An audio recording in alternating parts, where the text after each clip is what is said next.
I'm Peter Breau, and I'm the writer of Deliver Us from Evil, and you are listening to the True North Country Comics podcast.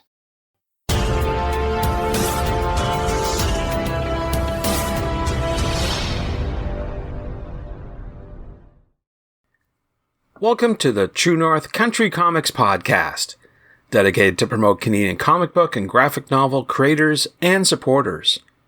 I'm John Swinimer. If you want to drop me a line, you can contact me at john@truenorthcountrycomics.com. On this episode, I chat with Peter Breau about his Kickstarter project, Deliver Us from Evil. This podcast is available on Apple Podcasts, Google Podcasts, and YouTube. If you want to help the site and the podcast, please consider supporting the effort by chipping in at ko-fi.com/truenorthcountrycomics. Your patronage is always appreciated. Peter resides in New Brunswick and spends his time being a comic book, screen, and fiction writer. In 2017, Peter won the Fundy FanFest Character Creation Award while being nominated for Indie Originals Comics Best Historical Series Award, along with being a finalist in the 2019 Spacey Awards for Best New Indie Comics Writer. Among his many comic book projects, Peter's latest effort, along with artist Mattia Doghini, is a Kickstarter for the comic book entitled Deliver Us from Evil. Deliver Us from Evil is described as the story of a cowardly, drunken ne'er-do-well who must deal with an ancient cult with evil passed down from the ages. So if you can imagine a story that combines Constantine with the X-Files, that's Deliver Us from Evil. And now, without further ado, here's my chat with Peter Breau about his Kickstarter project, Deliver Us from Evil. So Peter Breau, thank you very much for taking time to chat with me. Thanks, John. I appreciate your time. Before we get started with all the questions, though, I want to ask you, what's on your bedside reading table? What are you reading today? Well, what I'm reading for comic books is Ed Brubaker and Sean Phillips' Pulp. That's pretty good. It's not what I expected, but it's Brubaker, and I love everything that Brubaker does, eh? As far as like entertainment reading, like, mindless reading, I'm reading Conan the Champion by John Maddox Roberts. It's a paperback that, it's not Howard Conan, but it's just as good. Right. That's good stuff. Well, let's get talking about your latest project on Kickstarter called Deliver Us from Evil. I wonder if you could talk a wee bit about the book and what inspired you to create it. Well, I've always been a big fan of the X-Files. I've always been a really big fanboy of Hellblazer. My dream project has always been to either write for X-Files or write for Hellblazer. So I created my own character called Constantine Lazar, and the world he's in is, a mix of X-Files and Hellblazer. I was saying on another podcast, it's like if John Constantine from Hellblazer and Scully from X-Files had a baby, it would be Constantine Lazar. Very good. So I presume that there's a lot of horror as the focus of this book? Yeah, there's a lot of horror and a lot of conspiracy theory things. I'm not a tinfoil hat wearer, but I find like some of the stuff, I find it kind of fascinating and intriguing in a way. So I melded a lot of that into this storyline. Like there's time travel in here. There's I don't know if you ever heard of something called the Die Glock. No, I haven't heard that one. It's a time machine that the Nazis were supposed to invent it in 1945, and they're supposed to have. Did you ever see a movie called Iron Sky? I've seen bits and pieces of it. Yes. Yeah, it's far out there. Swedish or Norwegian or Swedish movie. The Nazis lived on the moon and all this other foolishness, right? There's other stories, too, that they had created this thing called the Bell. It was a time machine. And you can also find in Kecksburg, New Jersey, it was supposed to have crashed there and the government was supposed to have taken it and all this stuff like that, right? So that's all mixed in through this, right? All these obscure little things that I just, I find and I just mesh them all together. The thing is there's so much in this book. I don't like to spoil it. I like when don't spoil it. You know what I mean? And when they turn that page, say, "Oh my God," you know what I mean? That's so cool. That is cool. Just to go back to your characters, you mentioned Constantine. Is it the Keanu Reeves one or the character from the DC Legends of Tomorrow? Which one did you prefer? Well, I prefer The original Constantine, Mhm. the Jamie Delano, the Vertigo one. And my Okay. favorite run on that series would have been the Paul Jenkins run that ran from about issue 90, I think, to like issue 125. I like, Alan Moore, of course, created the Mhm. character. Mhm. Yeah. And then Jamie Delano, I mean, him and Grant Morrison and all the other British writers that were involved in that series really expanded on the character. I have all the Hellblazer, like I have the first appearance when he appeared in Swamp Thing, Yeah. and then I have all the Vertigo issues. That's cool. And, That's and good then I stuff. have a bunch of the new 52 ones when the relaunch that DC did, but I didn't find I cared as much for the new 52 because he was more of a magician than he was like a bad luck magic. John Constantine was always, the hard luck magician, right? The bad luck magic, right? You know what I mean? Right. Like stuff like that. And I found the new 52 made him more of a, like, I don't know, a DC magic, right? Right. For a lot of better words. But Constantine Lazar he's like John Constantine and Fox Mulder rolled up into one. Okay. He's a chain smoking, hard drinking, bad luck magician that investigates conspiracies and stuff for the government reluctantly. Okay, cool. Now, you're the writer on the book, but I'm wondering if you could talk a wee bit about the collaborators. Who's helping you with this book from the illustrative point of view? Okay, it's Mattia Doghini. He lives in Italy. Mattia, his art on this is fantastic. We've gotten a lot of great reviews on the art alone. Simon Moore, he's a comic book reviewer. He said that, he said that the 2-page spread in here, like there's a couple of like double page spreads, but he said one of the 2-page spreads in here, he said that's worth the price of the comic alone is just the artwork. Like Mattia's really knocked it out of the park. It's phenomenal. I'm very humbled to work with them. How did you find him? Through Alessio Nocerino. Now, Alessio Nocerino, he does covers for Jungle Comics and other comics for Antarctic Press. He's done a lot of work in Italy. He's done other work for other publishers. And Alessio and I were working on a project together called Mud and Madness series. That's another series that I have. And we were working on this World War I project that my son and I co-wrote. And Alessio asked me, he said that he'd met Mattia at a convention in Rome. I'm like, if I got this wrong, Mattia, I'm sorry. In Rome, and asked if he knew anybody that had any upcoming projects. And Alessio asked me, and I said, sure, I've got one. And then he sent me some pages of his art, and I'm like, I got to work with this guy. That's great. Yeah. It is really tough. When I talk to creators, sometimes it's tough to find the right person and the right artist who will stick with you and will understand, your thoughts and your thinking behind the story. And with that in mind, I want to ask you, what was the creation process? Was it something where you had the script completely finished and said, okay, away you go and start delivering pages for me?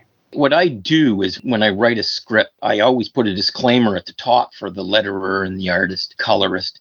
This is a team project, right? If they can come up with something else that helps the pacing or helps the story, I'm fully on board with that. It's a finished project that I look for. You know what I mean? Like, I know I get it. Like some people like, well, that's the way no, like all I care about is that we tell a story and that the finished project, because there's a couple of scenes in this Deliver Us from Evil comic where Mattia's vision was 1,000 times better than my vision on it, right? And one of the scenes in particular was that 2-page spread that I was talking about earlier that Simon Moore wrote the review about. Like, I had wanted that in 2 separate pages over 10 panels. And he messaged me back and said, what would be a better idea? Let's make this a 2-page spread. And I thought, that's a really great idea. You know what I mean? And that's what I like. And see, when I work with him, or I work with Benito, or I work with John Epple, or I work with Alessio and people like that, it's the same thing. I'm open to anything. If they have a better perspective, they're the artists, right? All I'm doing is writing and telling them. First, what I'll do is I'll plot it out, come up with an idea, and then I'll plot out the pages. I'll say, okay, well, page 1, 4 panels, and then describe the panels, like break down each panel and what I want to see in the panels, and then do the narrations, captions, dialogue and stuff afterwards. And then sometimes I may have to go back and rework the dialogue. Like when Mattia with that 2-page spread, that fantastic idea did change the narration a little. So, of course, I had to go back and rework the narration, but I don't mind doing that because it tells a better story. Like if any of the artists that I work with come up with anything that helps even with the pacing or anything, I don't mind doing rewrites. I don't mind doing revisions. I don't mind changing dialogue. I don't mind doing any of that stuff as long as it helps with the overall story. I was going to say, when you got that fantastic 2-page spread, you must have lost a lot of panels as part of the story. So that sort of forced you to rethink it a wee bit more. Yes, but it's such a nice 2-page spread.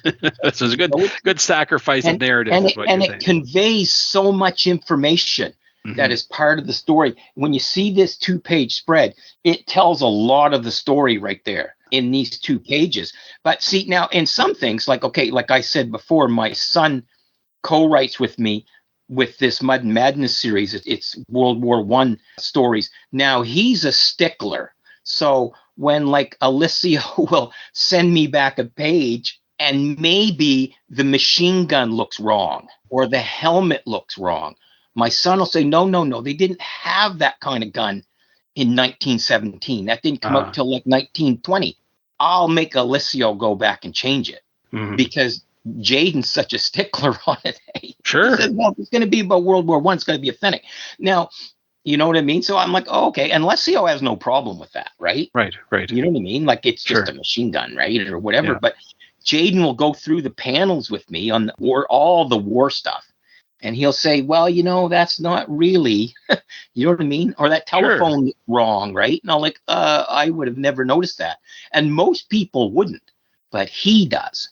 And he says, well, you want it to be as accurate as possible. I'm like, but this is a supernatural story. It's not supposed to be super accurate. He said, but you got to try at least to make it as accurate as possible. I said, okay, I get it. I know that's a little off topic, but. No, that's true. So you want the reader to have some grounding in reality, I think, for something like this. As fantastical as it is, the horror genre, you have to have a basis. So I get that for sure. So it sounds like this project is going to be keeping you busy for a bit, but I'm wondering what's next for you. Do you have anything else on the go that you can talk about? These Damn Kids came out last year. It was a 34th best-selling comic in February of 2022. We sold out the first issue. That was from Second Sight. Then some problems happened.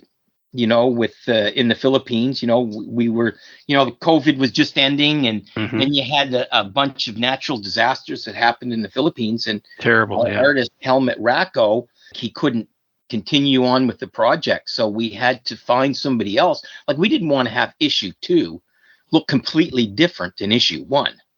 Like the writing's the same, but the art would look different. So we didn't want to do that. So it took us a while shopping around till we found another artist that had almost exactly the same style as Helmut. So his name's Rip Taylor. He's 85% through issue 2. It took us quite a while to find him. And so we're looking at possible March release, worldwide for These Damn Kids 2. I'm working on some other projects. I'm working on another project called Sagittarius Shadow with John Epple. And I want to mention that the letterer for Deliver Us from Evil is Francisco Zamora. He's been the letterer with me for many projects. He's lettered all the Mississippi Zombie stuff that I've done. He's lettered all the Harvest of Horror stuff that I've done. He lettered the Deliver Us from Evil. Other than Deliver Us from Evil and These Damn Kids and Mississippi Zombie and Harvest of Horrors. Like I said, I got a project coming up that's called Sagittarius Shadow. It's with John Epple. Francisco Zamora is going to be the letterer on that. I've also got a project coming up with Benito Tovar Jr. called Semi-Human. We're looking at a summer release for both of those. I have Mud and Madness, which is another comic book series that's going to be going to Kickstarter soon. The thing I'll say about Deliver Us from Evil, it's print ready. If this was video, I could show you copies. I have copies right here in my hand. I brought copies, physical copies of Deliver Us from Evil, both covers, the Sasquatch cover and the Stefano cover, to the Big Country Comic Expo in Fredericton back in November, because we wanted to do a test run with them, and we sold out all the copies, and we sold out all the copies of Mud and Madness. And Mud and Madness also has a Stefano Cardacelli cover. It's the one that I was talking about that's co-written with my son Jaden. the World War One stuff, supernatural World War One stories. And the cool thing about these, the Mud Madness series, is that each comic has 2 standalone stories in it. And the stories are like based on Canadians in World War One. They're all Canadians that actually really were served as veterans in World War One. And there's a lot of Easter eggs and a lot of interesting stuff. And one of the stories, this team of Canadians, is called Carnus Nocturnus. And I don't know, like if you'd ever heard that back in, I think it was 1917, and they stopped the war in northern Belgium because there was too many wolves. The wolves were coming out of the forests and eating all the soldiers, eh? So the Germans and the Canadians had this, treaty that they had between them, a little mini armistice, to go hunt the wolves. And so in this story, this is how it starts. And like there's other stuff, like there's some legends that there was cannibals that used to roam around the no man's land.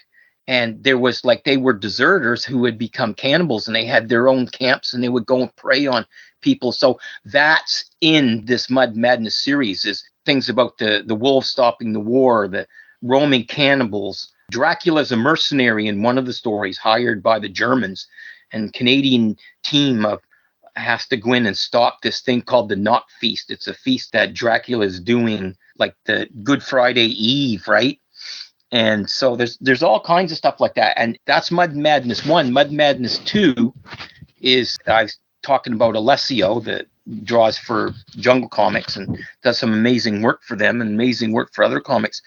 We have another story arc that's revolving through issue 2 of Mud Madness, and it involves the Battle of the Mons, which anecdotally there was a Canadian soldier was crucified by the Germans on a barn door, and he called down St. George and the angels from heaven, and these troops, like these Agincourt 11th century British soldiers, had come out as ghosts and killed all these Germans, eh? Like, you can look this stuff all up on the internet. It's pretty wild, eh? But they're all just, it's just legends. And we've incorporated a lot of these legends. Another one was about the Germans in World War One going through some pass through the Alps, and they were attacked by what they say were Templars, Knights Templars from the 15th century, right? So Jaden comes up with the ideas for this Mud Madness. Like, he'll say, "Oh, guess what, Dad? Did you know that there was